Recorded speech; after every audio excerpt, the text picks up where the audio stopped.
Hey everyone, my name is Lizzie, and today we'll be discussing the intricacies and the differences between corn sugar and cane sugar.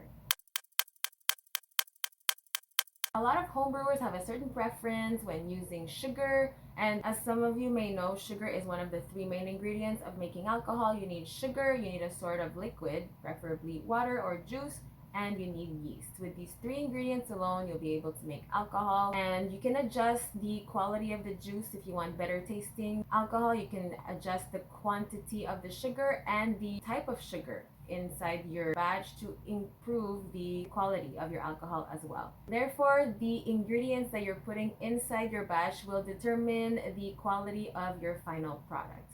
And today we're talking about sugar. First, let's talk about corn sugar. What is corn sugar? Corn sugar is made from starch, and in other words, it's called dextrose. Dextrose or corn sugar is known for increasing alcohol percentage. Therefore, if you want to make sure that you produce the most alcohol possible, it's suggested to use corn sugar. And this is the case because corn sugar resembles the sugar inside your wort or inside the liquid to make your alcohol. Therefore, it's easier to digest by the yeast. And I did a little research online on corn sugar, and honestly, when you type corn sugar, you'll find it in a lot of home brewing stores. You'll find it on Amazon. So you can buy corn sugar from online stores. When it comes to cane sugar, I had some doubts and I wasn't sure, were we talking about white sugar, were we talking about brown sugar? But cane sugar has a variety of colors. Therefore, it could be white or brown. It's all part of the cane sugar family, and it's made from cane. Once the cane is used to make sugar, it is then processed, and the processed part means that they're removing molasses.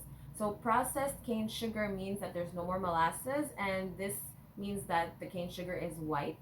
If it's not processed, that means that the molasses are still present and that the sugar is more brown. Therefore, there are different varieties of sugar: white, yellow, brown, and the color is determined by the amount of molasses present inside the sugar. Now that we have the difference between corn sugar and cane sugar, what is the difference in homebrewing? Corn sugar is easier for the yeast to ferment. Some brewers in that case might opt for corn sugar. However, cane sugar is cheaper and you can find it at the grocery stores, at your local grocery store near you. Therefore, cane sugar is more accessible and less expensive. And some may say that it produces off flavors when you're using cane sugar. I have not noticed that. Drop a comment below and let me know if you've used cane sugar and corn sugar. Are there off flavors that are present when using cane sugar? The main comment is that when using cane sugar, there are wine and cidery flavors that are produced when making beer. Therefore, their beer is not authentic. However, in my opinion, what I do to make beer is use hops, and these hops, very bitter, overpower any other flavor, and the bitterness prevails. Therefore, it does taste like beer. And knowing this critique, this means that cane sugar can be used for wine and cider with no problem, since those are the type of flavors that are produced when using cane sugar. And for those wondering if I use cane sugar or corn sugar, I always opt for cane sugar because it's easily accessible in the grocery store and it's cheaper. And in terms of flavoring, I can say that I've upgraded the types of juices that I've used. I tend to go with the organic kind to produce better tasting alcohol at the end. For example, for red wine, instead of squishing grapes with our feet, I use organic cranberry juice because the color is red and the taste is bitter, just like the red wine tastes. And when it comes to, for example, making pineapple liqueur, I would also use organic pineapple because the end product tastes better when the quality of the juices are better.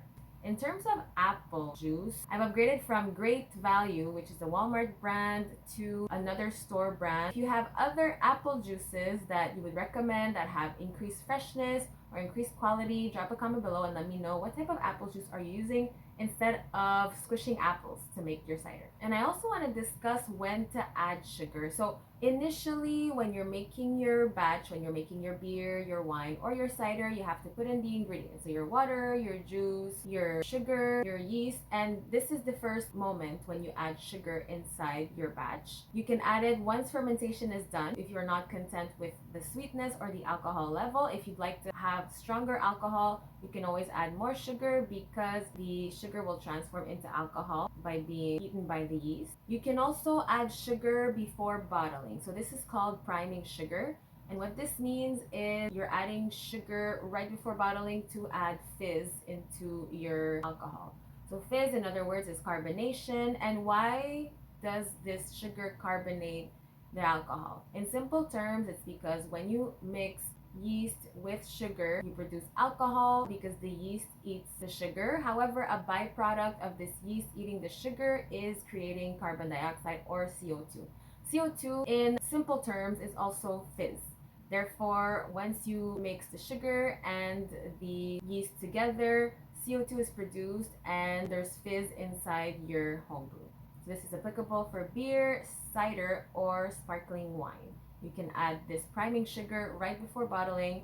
Just make sure that your proportions are right because you do not want the bottles to explode.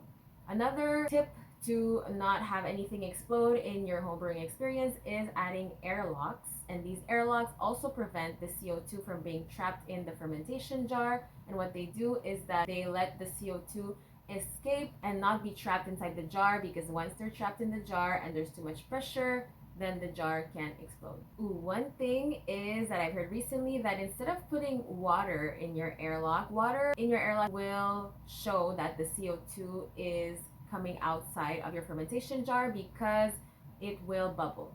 However, some have put whiskey or even other types of alcoholic beverages inside their airlock to influence the taste of their beer, of their wine, of their cider, or any other fermented drinks that they're producing. Drop a comment below and let me know if you had to add a spirit inside your airlock, which one would it be? And let me know in the comments below if you have other tips and tricks for your CO2. Have any of you created your own airlocks? I know that some use, for example, a balloon and poke holes in it. However, using an airlock itself is pretty convenient. And if you'd like tips and tricks on how to make alcohol and what equipment to use, book a class. The link is in the description below. And follow us on Instagram. We post more regularly on that platform. And if you found this video valuable, share with a friend. Don't forget to like and subscribe. I'll see you in the next one.